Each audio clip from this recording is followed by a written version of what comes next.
We finally got the first big trade of this offseason. So the trade is between the New York Rangers and the Anaheim Ducks.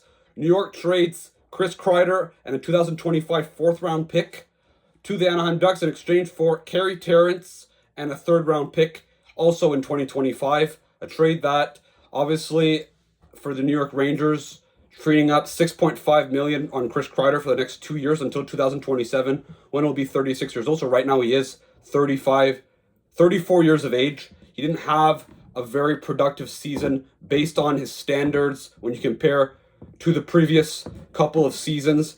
Obviously, last season he had in 82 games 39 goals and 75 points. He also had a season a couple years ago he had 52 goals, and his career high in points is 77, which is he had in the 2021-22 season. However, this year, a bit of an underwhelming season for his standards in 68 games. 22 goals, which isn't that bad. Only 8 assists and 30 points. Obviously, Chris Kreider at his age, we're starting maybe to see a bit of a decline in his play. Obviously, when you play with Mika Zibanejad, who wasn't that effective at 5-on-5 as your centerman, your play is going to suffer a little bit. I don't think Chris Kreider, considering he had 36 assists last year all the way down to 8, I don't think that he's this bad of a playmaker necessarily. He's always been a guy that always gets more goals than assists normally. I think it's been like that his whole career, except for in his rookie season and in his third season. And also he had a few times, but mainly in his career, he's been a guy that always gets more goals than assists, but it's not normal for a player to only have 8 assists. Even though it wasn't in 82 games, it was in 68 games, but still, that's like, what, 10 assists, a pace for like 10 assists. It's just, I don't think Chris Kreider is that bad. I think in Anaheim on a new team that probably going to treat him better. I don't think that the New York Rangers had a very functional locker room this year.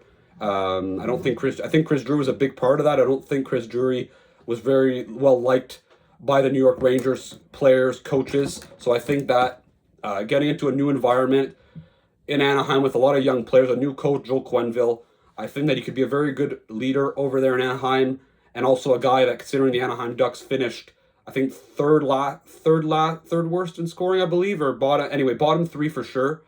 I think Kreider is going to help in that department. He's probably basically a lock to score 20 goals, probably even 25. He could get 30 easily next year on the Anaheim Ducks.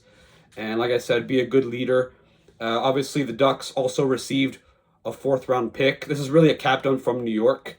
They had to give up a 3rd round pick, and Carey Terrence, who's not really, a top prospect.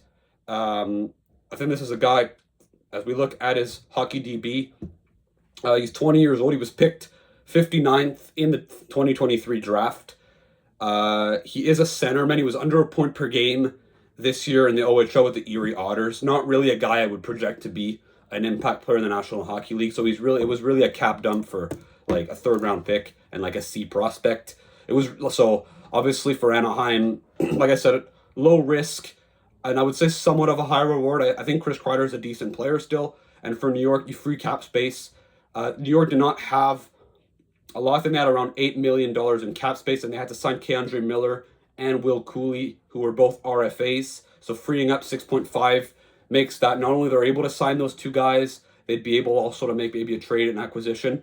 However, it seems of what I'm hearing that K'Andre Miller might also be on the trade block as well for some reason. And for a team that was pretty bad defensively this year, that had some big holes on their defense core, I think trading away a 25-year-old defenseman in K'Andre Miller, who plays top 4 minutes, I think would kind of be dumb.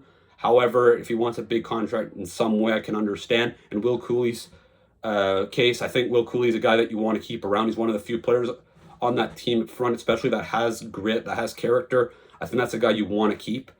I think Chris Kreider would have been a guy that also has character that they maybe would have wanted to keep. However, considering the contract he was making and the fact that his production regressed at his age, I guess it somewhat makes sense. But I still think, Lafreniere, that's maybe a guy I could see them trying to trade potentially. It seems as of right now that the Rangers' 3 untouchables for this summer are Shesterkin, which makes sense. They obviously just gave him a huge contract, Adam Fox, and Artemi Panarin, who only has 1 year left on his contract. I think he's like 32 or 33. So if the New York Rangers don't make the playoffs next year, and at the deadline they decide to sell, that could be a hot commodity around trade deadline time. That's probably a guy that could bring in a lot of value. I think the Rangers are trying to get back to the playoffs. It's going to be pretty tough, though.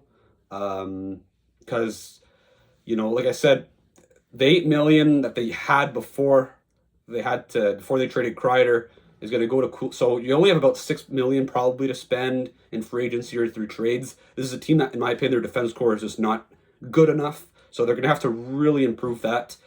And honestly, to be honest, I understand they brought in a new coach in Mike Sullivan. I don't think, as long as Chris Drury's there, that the players are that happy there. And to be honest, they're a very shallow team, very top heavy, but no depth beyond that. Honestly, I wouldn't. Anything's possible. They do have enough talent to make the playoffs, but I would probably, as of right now, in the Metro Division, at least have Carolina, Washington, New Jersey above of them, at least. And in Atlantic, I think, Florida, Tampa, Toronto are ahead. So that would lead that has to be fighting for the wild card spots with teams like Montreal, Ottawa, who made the playoffs this year, ahead of them. Plus, add in the fact that you're going to have maybe teams like Columbus, again, in the mix. The Islanders could be there as well, Detroit. So it leads that the Rangers' path to the playoffs, and I think a lot of the teams as well are going to be trying to improve as well and have an easier path to do it. Unlike the New York Rangers that are kind of going to have to get rid of some guys in order to bring other guys, which might ruin the chemistry of the team.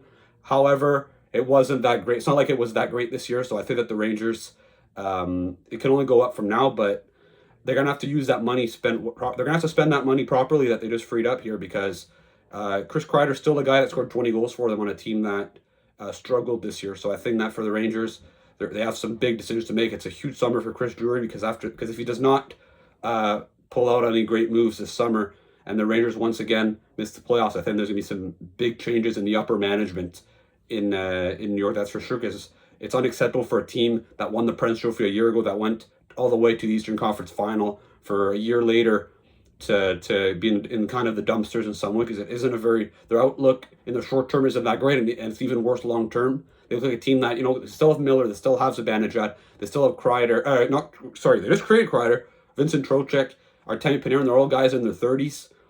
So, and Lafreniere doesn't really develop into the guy they were hoping. Will Cool, even though I like him a lot, I don't think he's just some star. They also have Gabe Perreault as well, but it's not like they're going to have this next wave of young talent that we thought they would have, let's say, a year ago.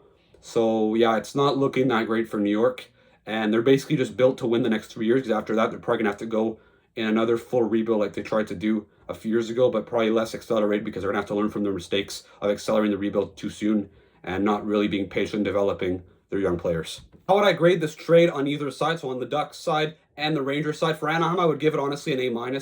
I think Chris Kreider, with all the young guys that they have there, is a good veteran. They have a lot of cap space as well, so they could afford to take on Kreider's 2 years at $6.5 million a year, and they still have a lot of cap space to spend in free agency. It seems like they're very interested in trying to throw a big bag at Mitch Marner. So if they're able to get Marner and Kreider in the same offseason, that's a complete different forward group. So I think I really like what they did there, and they didn't overpay either. Like a third-round pick and Carey Terrence is basically nothing for a guy like Chris Kreider who can score you 25 to 30 goals at his best.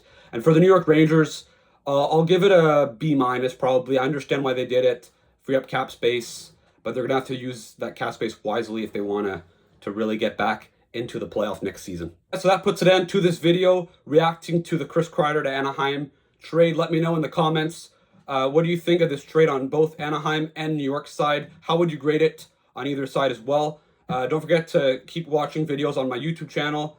Don't forget to like and subscribe, and I'll see you again for another video. Ciao.